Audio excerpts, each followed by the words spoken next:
The elderly man walked onto the stage. Simon Cowell expected an ordinary talent show audition. But when the man said, "I've waited 30 years," Simon's face changed and he couldn't speak a single word. America's Got Talent. Tuesday night. Pasadena Civic Auditorium. The lights were bright, the audience was buzzing with anticipation, and Simon Cowell sat at the judge's desk with his usual expression of skeptical readiness. He'd seen thousands of auditions. Singers, dancers, magicians, comedians. Some brilliant. Most forgettable. All part of the rhythm of television. The stage manager announced the next act. Coming to the stage, William Hayes from Spokane, Washington. An elderly man walked out from the wings. 72 years old, silver hair neatly combed, wearing a pressed button-down shirt and dark slacks. He moved slowly, carefully, one hand gripping a cane for support. The audience applauded politely. The kind of warm reception they always gave to older contestants, a mixture of respect and curiosity. William reached center stage and stopped. He looked out at the crowd, then at the judges' table. His eyes found Simon. Host Terry Crews stepped forward with his trademark smile. "William Hayes, welcome to America's Got Talent. How are you feeling tonight?" "Nervous," William admitted, his voice quiet but steady. "Very nervous. Well, you're among friends here. Tell us a little about yourself." "What do you do?" "I'm retired now. I was a postal worker for 43 years. Delivered mail in Spokane." The audience made approving sounds. Howie Mandel leaned forward. 43 years. That's dedication. What are you going to do for us today?" William didn't answer immediately. He reached into his shirt pocket and pulled out something small, a photograph, old and worn at the edges, the kind that had been carried around for decades. "Before I perform," William said, his voice suddenly stronger, "I need to tell you a story. And I need to show you something." He held up the photograph toward the judge's table. Simon's eyebrows raised slightly. This wasn't typical. Contestants didn't usually tell stories before their auditions. They performed. But something in William's tone made Simon lean forward slightly. His interest piqued despite himself. 30 years ago," William began, "I made a promise to my grandson." His name was Danny. He was 7 years old, and he was dying of leukemia. The atmosphere in the auditorium shifted instantly. The polite applause energy vanished, replaced by complete silence. Every person in that room, judges, audience, crew, suddenly understood this wasn't going to be an ordinary audition. Simon stopped the show. No one knew what was happening. William continued, his voice steady but thick with emotion. Danny loved music. He loved singing. Even when he was sick, even when the treatments made him so tired he could barely move, he would sing. He had this little voice, and he would sing songs from Disney movies, songs from the radio, anything that made him happy. He paused, looking down at the photograph in his hands. One night, about 2 months before he died, I was sitting with him in the hospital. It was late. His parents had gone home to get some sleep. And Danny looked at me and said, "Grandpa, I wish I could sing on TV. Like the people on those talent shows." Simon's jaw tightened. Howie had tears in his eyes already. Sofia Vergara's hand was pressed to her mouth. Heidi Klum was perfectly still, listening. "I told him," William said, his voice breaking slightly. "Danny, when you get better, I promise you, we'll go on one of those shows together. You and me. We'll sing, and the whole world will hear how talented you are." William stopped. The silence in the auditorium was absolute. He looked at me with those big eyes and he said, "But Grandpa, you can't sing." And I laughed and said, "You're right, buddy. I can't. But I'll learn. For you, I'll learn."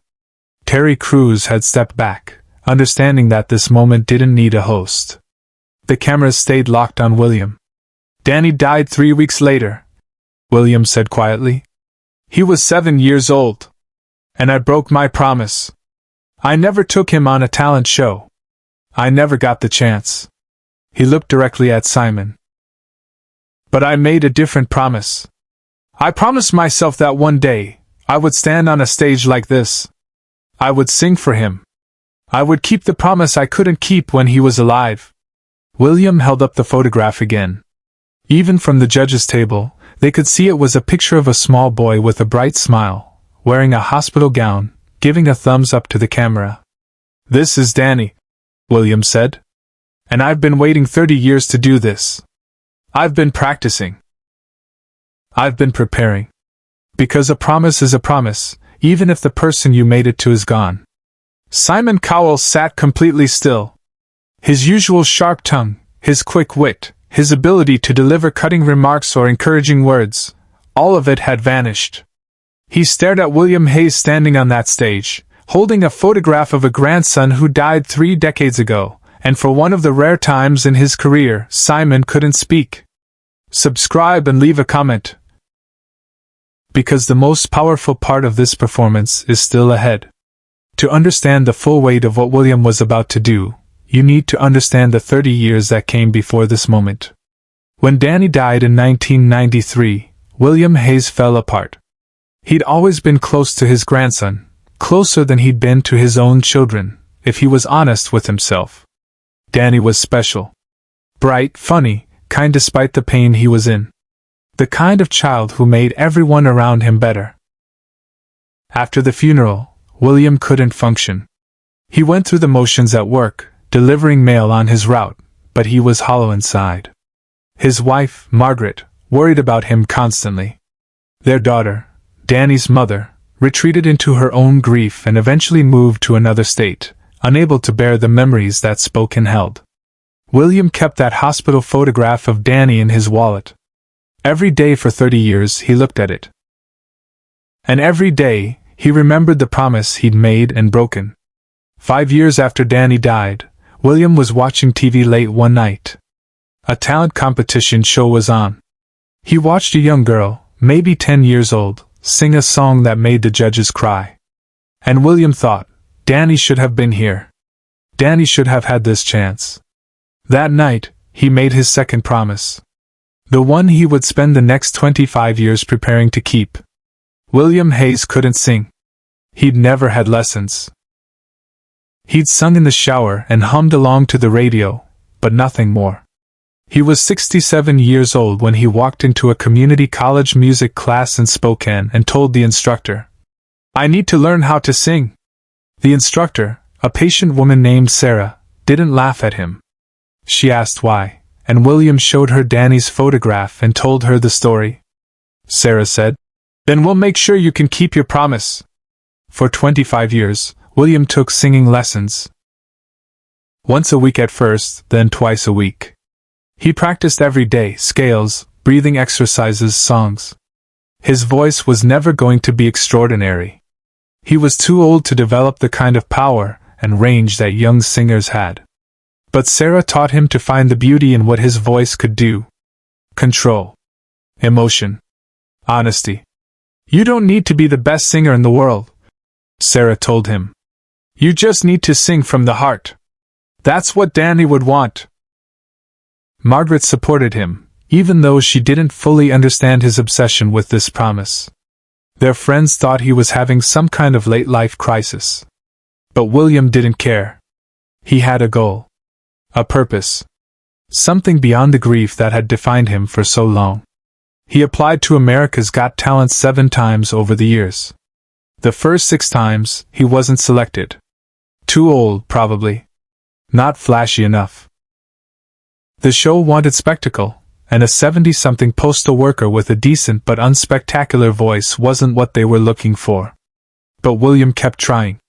And on his 7th application, when he was 72 years old, he got the call. He'd been selected for an audition. Margaret had died 2 years earlier. She never got to see him fulfill his promise. But William knew she'd be watching somehow, along with Danny. Now, standing on the America's Got Talent stage under the bright lights, holding his grandson's photograph, William Hayes was finally ready. "What are you going to sing for us?" Simon asked, his voice quieter than usual, gentler. "Danny's favorite song," William said. Over the rainbow. From the Wizard of Oz. He used to sing it all the time in the hospital. The nurses said it was the prettiest thing they'd ever heard. Simon nodded slowly. Whenever you're ready. The music started. A simple piano arrangement, soft and gentle. William carefully placed Danny's photograph on the stage floor in front of him where he could see it. Then he closed his eyes and began to sing. His voice wasn't perfect. It wavered slightly on the higher notes. The power wasn't there. But what came through was something more important than technical perfection. Every word carried the weight of 30 years. Every phrase was filled with love and loss and the desperate need to keep a promise to a child who never got to grow up. Somewhere over the rainbow, way up high. The audience was completely silent. Not the anticipatory silence before applause, but the profound silence of people witnessing something sacred. Simon sat motionless, his eyes fixed on William. A single tear rolled down his cheek, captured perfectly by the cameras, broadcast to millions of viewers watching at home. There's a land that I heard of, once in a lullaby. Howie Mandel was crying openly, not trying to hide it. Sophia had her hand over her heart. Heidi was perfectly still, tears streaming down her face. William sang the entire song. Every verse. Every note carrying 3 decades of grief transformed into something beautiful. When he reached the final phrase, "Why oh why can't I?" his voice broke on the last word, and the silence that followed was absolute. Backstage, producers were begging him to continue, but he didn't. For 10 seconds, nobody moved. William stood on stage, looking down at Danny's photograph on the floor. The judges sat frozen. The audience held its breath. Then Simon Cowell stood up. He didn't say anything. He just stood, his hands pressed flat on the judge's desk, staring at William. The other judges looked at him, uncertain. Simon never stood during auditions. He critiqued. He joked. He pressed the golden buzzer when something extraordinary happened. But he didn't just stand in silence. Simon stepped out from behind the judge's desk. The cameras followed him as he walked toward the stage, breaking every protocol the show had. Terry Crews stepped forward, confused. "Simon?" Simon ignored him. He walked up the steps to the stage, moving slowly, deliberately. William turned to face him, uncertain what was happening. Simon stopped directly in front of William. For a moment, they just looked at each other, the billionaire music mogul and the retired postal worker. Separated by wealth, fame, and circumstance. United by the understanding that some promises transcend everything. Then Simon did something that would be replayed millions of times, analyzed and shared across the world. He reached out and took William's hand in both of his own. "You kept your promise," Simon said, his voice rough with emotion. "Danny heard you. I promise you Danny heard you."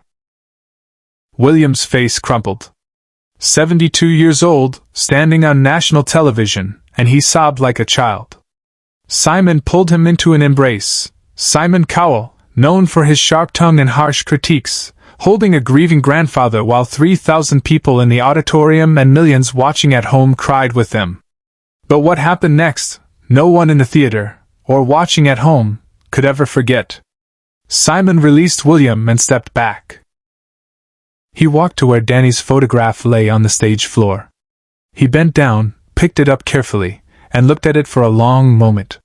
"This," Simon said, holding up the photograph so the cameras could see, "is what this show is really about. Not perfect voices. Not spectacle. This. Promise is kept. Love that survives death. Courage that takes 30 years to find." He handed the photograph back to William and walked to the judge's desk. Without a word, without hesitation, Simon's hand came down hard on the golden buzzer. Golden confetti exploded across the stage. The audience erupted, standing, screaming, crying. William fell to his knees, clutching Danny's photograph to his chest as golden paper rained down around him. Simon stood at the judge's desk, tears streaming down his face, watching this 72-year-old man finally keep a promise 30 years in the making. Carrie Cruz rushed to help William to his feet. The other judges came onto the stage, embracing him.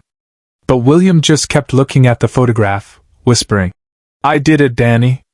I kept my promise." Share and subscribe, so this story will never be forgotten. After the show, Simon had Danny's photograph professionally framed with a small plaque beneath it. Promises kept, William Hayes and Danny 1993 to 2023. It hangs in the AGT production office as a reminder to every contestant, judge, and crew member. Talent shows aren't just about talent. They're about the human stories that music carries. William never pursued a singing career. He didn't need to. He'd done what he came to do. And somewhere, a 7-year-old boy finally got to sing on television. Through his grandfather's voice. 30 years late, but right on time.